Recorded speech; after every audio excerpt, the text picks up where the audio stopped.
আজকের Spanish super cup ফাইনালটা সত্যিই ফুটবলের এক অবিশ্বাস্য কাহিনী হয়ে রইল। চিরপ্রতিদ্বন্দ্বী রিয়াল মাদ্রিদ ও বার্সেলোনার ম্যাচটা জেদ্দা, সৌদি আরবে অনুষ্ঠিত হয়েছিল কিং আবদুল্লাহ স্পোর্টস সিটি স্টেডিয়ামে, এবং দেখল ফুটবল প্রেমীরা এক অনাবিল গেমের সাক্ষী হয়েছিল। বার্সেলোনা আর রিয়াল মাদ্রিদ ক্লাবগুলোর খেলা মানেই শুধু ৩-২ বা ৫-৪ নয়, তারা একে অপরের বিরুদ্ধে খেললে সেটা হয়ে ওঠে ঐতিহাসিক উৎসব, জীবনের গল্প। আর আজকের ম্যাচটাও ঠিক এমনই ছিল। মাঠের রিকিস্তার মতো মরণ কাটা লড়াই, গোল, উত্তেজনা, আর শেষ পর্যন্ত যখন বার্সা জিতল তখন সেই অনিশ্চিত মুহূর্তগুলো দর্শকদের মনে আজীবনের মতো জমে থাকবে। খেলা শুরু থেকেই উভয় দলই আক্রমণাত্মক খেলেছে। প্রথমার্ধের মাঝেই রাফিনিয়া গোল করে বার্সাকে এগিয়ে দেন, কিন্তু রিয়াল মাদ্রিদ হতাশ হয়নি। ভিনিসিয়াস জুনিয়র অসাধারণ ড্রিবল শেষে গোল করে সমতা ফিরিয়ে আনে। এরপর লেভানডস্কি আবার বার্সার পক্ষে এগিয়ে দেন, কিন্তু বিরতির আগেই গঞ্জালো গার্সিয়া ২-২ করে দেন। মাঠে তখন উত্তেজনা এমন পর্যায়ে পৌঁছেছিল যে প্রতিটি মুহূর্তেই গোল হওয়ার সম্ভাবনা ছিল। দ্বিতীয়ার্ধে মনে হচ্ছিল মোটামুটি নিয়ন্ত্রিত খেলা হবে, কিন্তু ৭৩ মিনিটে আবারও রাফিনিয়া বার্সাকে এগিয়ে দেন এবং সেই গোলটাই ম্যাচের জয় নিশ্চিত করে দেয়। রিয়াল যদিও শেষ পর্যন্ত সমতার জন্য মরিয়া চেষ্টা করলেও সফল হতে পারেনি। শেষ পর্যন্ত বার্সেলোনা ৩-২ গোলে রিয়াল মাদ্রিদকে হারিয়ে স্প্যানিশ সুপার কাপ জিতে নেয়। এটি বার্সার ১৬তম সাপ্তাহিক সুপার কাপ জয়। ম্যাচ শেষ হওয়ার পর এক অদ্ভুত এবং মজার সেলিব্রেশন ঘটে। দর্শকরা বারবার বলে উঠল, মেসি, মেসি, মেসি। যদিও আজ মেসি এই খেলায় ছিলেন না এবং তিনি বর্তমানে ইন্টার মিয়ামি হয়ে খেলছেন।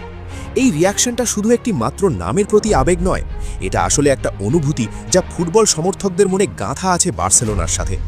মেসি আর বার্সেলোনা এটা শুধু একটি সম্পর্ক নয়, এটা একটা বিরাট ইতিহাস, আবেগ, ভালোবাসা, স্মৃতি আর অনুভূতির সমষ্টি।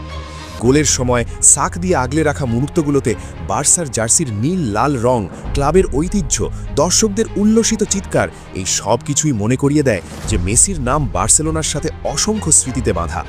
এই কারণেই অনেক বার্সা ফ্যান ম্যাচে বারবার মেসির নাম ডাকছিল। মেসি ২০০০-এর শুরু থেকে স্পেনে বার্সার সাথে খেলেছে এবং অসংখ্য ট্রফি জিতেছে।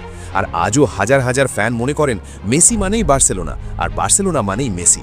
এটা কেবল একটি ধারণা নয়, বরং অনুভূতি আর স্মৃতির ঘনিষ্ঠ সম্পর্ক। বার্সেলোনা যখন রিয়াল মাদ্রিদকে হারিয়ে স্প্যানিশ সুপার কাপ জিতে নেয়, তখন সেই আনন্দে দূরে থেকেও শরিক হন লিওনেল মেসি।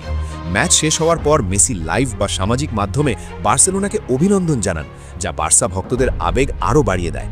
তিনি আজ ইন্টার মিয়ামির খেলোয়াড় হলেও বার্সেলোনার সাথে তার সম্পর্ক কখনোই আলাদা হয়নি। তাই ম্যাচ শেষে গ্যালারিতে শোনা যায় মেসি, মেসি, মেসি ধ্বনি। কারণ সত্যিটা একটাই, মেসি মানেই বার্সেলোনা আর বার্সেলোনা মানেই মেসি। মেসি যদিও এখন ইন্টার মিয়ামিতে খেলছে, তার ভক্তদের মনে বার্সার প্রতি ভালোবাসা একটুও কমেনি। অনেকের কাছে সেটা জীবনের স্মৃতি, ম্যাজিক অনুভূতি আর ফুটবল প্রেমের এক অবিচ্ছেদ্য অংশ। এটা ভাবাই কঠিন, মেসি খেলুক না খেলুক, বার্সার নাম শুনলে ওর প্রতি ভালোবাসা স্বাভাবিকভাবেই জাগে। সে বার্সার হয়ে খেলেছে, সেই সব স্মৃতি আজও সমর্থকদের হৃদয়ে জীবিত। অনেক ফ্যান একটা স্বপ্ন দেখে, এটা সত্যিই যদি কখনো ঘটে। তোমার কথায় মেসি যদি শেষবারের মতো বার্সেলোনার জার্সি পরে মাঠে নামুক, তাহলে হয়তো সেই দিন ইতিহাস হয়ে যাবে। এটা বেসিক্যালি একটা স্বপ্ন, অনুভূতি এবং ফ্যান্ডামের শক্তির প্রতিচ্ছবি। ফুটবলে এমন অনেক মুহূর্ত আছে যেখানে একজন খেলোয়াড়ের নাম একদম ক্লাবের সাথে মিশে গেছে। মেসিও তারই একজন, কিন্তু বাস্তবে ফেরার সম্ভাবনা কঠিন মনে করা হচ্ছে, যদিও তাতে ফ্যানদের অনুভূতি কমবে না।